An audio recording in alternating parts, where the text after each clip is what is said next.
Well, the Hotsy house is up and running, and today we're going to wash some attachments, and we're going to share with you some of what we've learned so far, some tips on the washing itself, some of the options that we've chosen, and why we chose them, and, well, maybe a mistake or two we've made. Let's get started.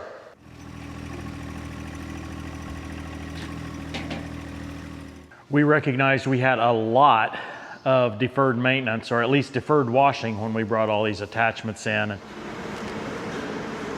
I already know my next task. So as soon as we have the Hotsy house done,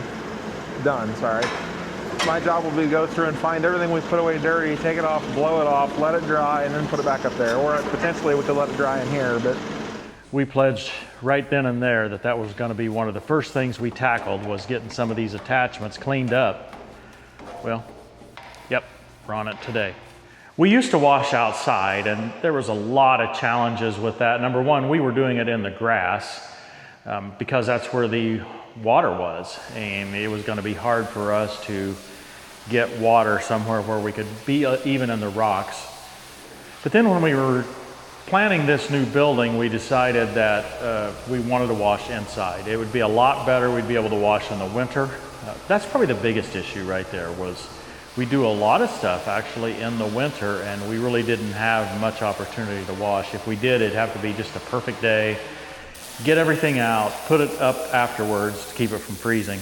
So we knew we wanted a wash bay here in the new shop, but we had no idea how big or how elaborate it would be. We considered just washing in the corner without any walls, maybe just a curtain that closed around the wash bay. That might have been an idea that would have worked for us, but we decided finally just to go all out and try to have a fully enclosed wash bay. That thing hasn't looked that good in years. It's had a rough life. I've left it sit outside. One of those attachments that I felt bad about for all these years. This is 18 foot wide on the inside, and the length is 32, but that's on the outside, so it's probably 31 or so on length. Already we've decided that the width is kind of scrunched. We wouldn't mind to have a few more feet of width. The length we feel pretty good about. I suppose if we're putting in some of our longest stuff, it would be a little long, but we'll just leave a door open, probably the outside door for that. We chose these walls from EPI plastic, walls and ceilings. Very happy with that. And by the way, we love washing on concrete. We've got a squeegee that we can run around the floor here, and it makes the cleanup really nice. We're very happy with the drain here in the middle. We got that locally. It's just welded steel, made in very small pieces so that we can clean out the trench. We chose to put wands on each side of the wash bay. Let me just swing around here and show the other one. And we have retractable hose reels on both sides. Each of those have 100 foot of hose on them, probably much more than we need, at least on one of them. I wanted one of them to be long so that we could wash outside if we need to. If we've got something really big, we can reach 100 foot that way. But I think having that much hose has caused a little disadvantage on our soap dispensing. The turbo nozzle sounds like the propeller on an airplane, but it's quite effective. I have no idea really how it works, but wow. Some of you are probably going to comment about our pallets and how we're getting them wet. I'm not too worried about that because we're going to be putting them back on the shelf in an air-conditioned space. That'll give them plenty of time to dry out.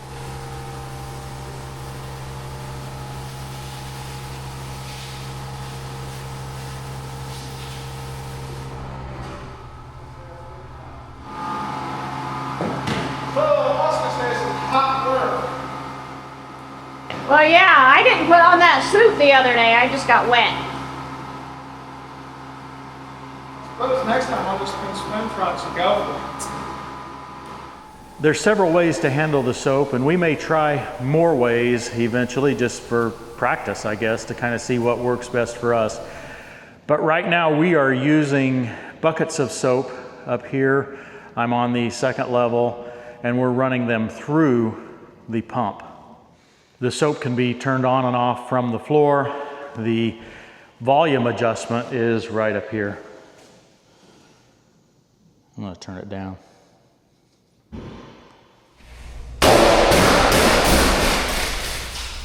Hey, I'm not. He's not on. Give me a minute. The brush down phase. It's the brush down phase.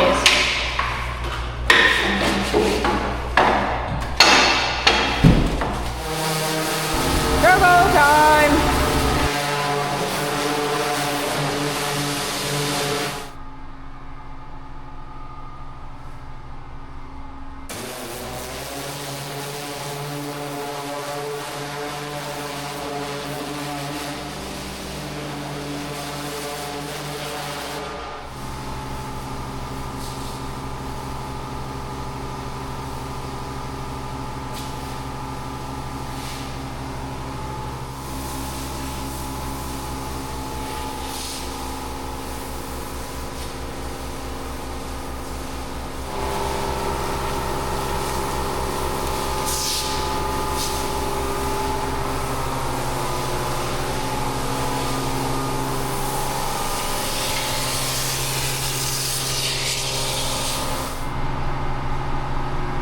Turn the soap off. Takes a little bit for the soap to get fully rinsed out.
Well, since it is the Hotsy house, we have to have a Hotsy washer. This is a 1453P. It's a 1400 series washer. The P means propane. It's a single phase unit. You can get them in 3-phase as well. It uses 34 amps maximum. I've run a 50 amp circuit, so it shouldn't be any issue there. I do want to show you the chimney. That's where I put a lot of effort and was quite frankly the most challenging part for me. So let's take a look. This is 8-inch single wall black pipe. This is the don't dare touch this while it's washing. And this they call a draft diverter. Okay, so that's open to allow draft to get up and help the rest of the chimney to draft and to not have smoke coming back down or carbon monoxide coming back down. The power damper is an upgrade. I was really wanting the efficiency of having the damper to close. I couldn't climb up here to close it all the time, so we've got a power damper that's controlled by the washer. That's an option from Hotsy. The black box here is the beginning of the triple wall pipe. Now you'll see a little rust around there. We got just a little bit of rain while I had the hole open in the attic. Not very much though. But we have triple wall pipe now all the way straight through the roof. Okay, and then that pipe goes, I don't know, 7, 8, 10 feet above the roof with a topper on it. 8-inch all the way up. We made our own pressure washer hose with our crimping kit from Discount Hydraulic Hose. You can see the T connection, you can call it right there. And then we used 2-inch PVC to run the hose through in case we have an issue with the hose. one of those 2-inch PVCs goes straight down to this hose reel, and the other one goes all the way across and down to the other hose reel. I was concerned about how the pressure washer had to be set. You know, I was a little nervous because we have the floor here sloped a little bit so water will run off. And I was afraid that having the washer on that slope would be a problem. The washer installer said that was no issue at all. And so you can actually see that the washer is leaning with the floor, right? And then we straighten it up here with the chimney.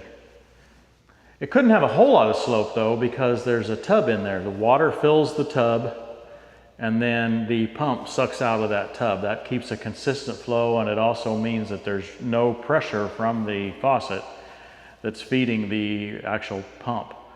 I don't know if I've described that very well, but, well, hopefully you get it.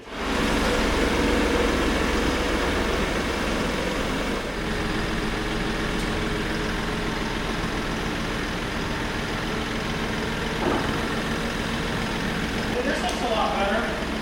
Yeah. It was looking pretty rough. We need to use it a little more. Some tools that we've found useful. The propeller here. Now this is a squeegee, and this is a simple one. I saw the thicker foam ones that are specifically for rough floors. Well, our floor is smooth, so I didn't choose the thicker one. I thought this would do a better job for us. A lot of times we're trying to get that mud into the trench, and so far that's worked perfectly. This is a brush with really stiff bristles, okay? And that's what we've used mostly here to get the, I've got some, I don't know, I'm gonna call it pine tar. It's probably not accurate, but some sort of mold or pine stuff that gets on the attachments from having set outside. And once we soap up the attachment with the detergent, we can scrub it with this brush, and it does really well. This brush, just not strong enough for that, okay? The bristles are a little longer. We thought they would be perfect, but it's just not quite strong enough to get that tough, you know, stain off of the actual attachment. Windows, of course, squeegee on one side, window washer, also wall washer. We have found that the walls just become a mess really quickly. This splatters up here. You can see some of it up here that we haven't cleaned. Having said that, they're not hard to clean. Now, Christy finds this long nozzle really hard to run. Still experimenting here, but gonna try this really short extension instead of this long one to see if that allows her more leverage to be able to hold it, or it may make it worse, but we're gonna practice with that. Haven't done that yet. Now, we got this turbo nozzle from Steel for our previous pressure washer. This thing is absolutely amazing. I don't know that we used it much with the last pressure washer, but it's amazing. This washer will easily take off stickers. Have to be very careful. In fact, we've already taken off several. But the turbo nozzle kicks that up a notch. I mean, you just touch it with this and the sticker's just gone. We found that the slat wall hooks that we have that don't have any locking mechanism, I don't mean a key lock, I mean just that will firmly attach to the slat wall. If they don't have that locking mechanism, they bounce around a lot, right? And they actually come off. And so that's been a challenge for us. I have ordered some that do have a locking mechanism. We'll get those up out here and try them and hopefully feedback to you on that. This is not perfect either because they're hard to get off, right? We need a way to store it. Maybe we can kind of come up with two separate, one here, that we can just set them on. We'll work on that. But if I just put it there, it doesn't really balance. I need a little better way to store these wands. Water everywhere, but not a drop to put in a bucket, right? So we have planned to put a faucet here, a spigot, for those of you in, I don't know, wherever they say spigot.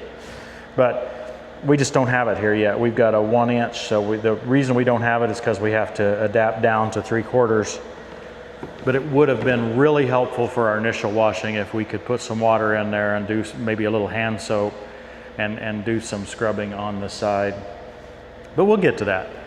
One of the biggest issues, probably the biggest negative to me so far about this wash bay is the echo.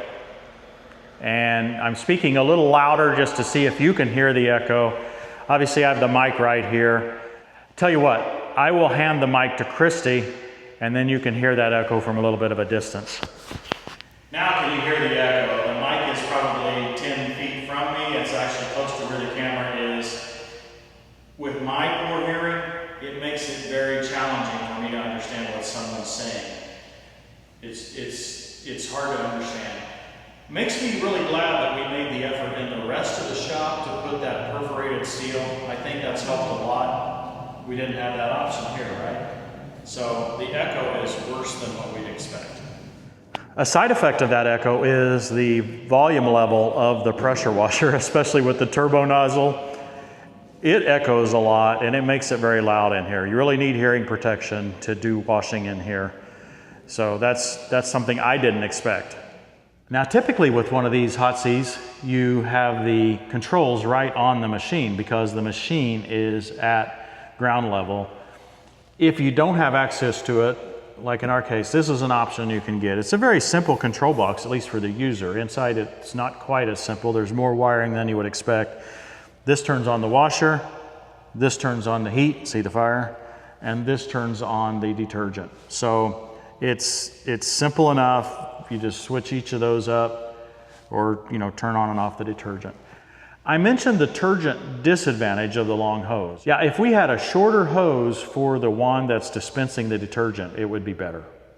Right now it's a long delay and you have to kind of get ready for that, right? So you turn the detergent on before you really want it and then you turn it off a good while before you are finished with it. But with some practice, we'll do okay with that. This wand is unique. I can actually adjust the pressure right here or reduce the pressure, right? So we've got two outputs. One is the high pressure side and one is a low pressure or relief. So we can decrease the pressure if we want to just kind of rinse something. That's really handy. Really like that approach. We also have quick disconnects on this end so we could swap this out. We could put this reducing pressure nozzle on the other side if we want to do that. We've got the Cox reel in here for the air hose. We got this from Discount Hydraulic Hose as well. But one point I want to make here is we found that we really want to blow off the attachment, get all the grass and everything off the tractor or attachment before we bring it in here. Because once we get that grass wet, it just wants to stick to everything, right? The walls and then back on the item that we're washing. So to the extent we can, we want to try to get all that grass off outside while it's dry, rather than get it wet and then just have to keep dealing with it over and over because it sticks. Overall, we could not be more thrilled. I mean, this is absolutely amazing. We never thought we would have a place like this to be able to wash. It's tenfold better than we even dreamed when we were putting it together in the planning. And yeah, there's a few things that are not perfect, but wow, this is absolutely amazing. You need to get your own Hotsy house. Thanks for watching, everybody. We'll see you next time on Tractor Time with Tim. Have mercy on me, O God, according to your unfailing love. According to your great compassion, blot out my transgressions. Wash away all my iniquity and cleanse me from my sin.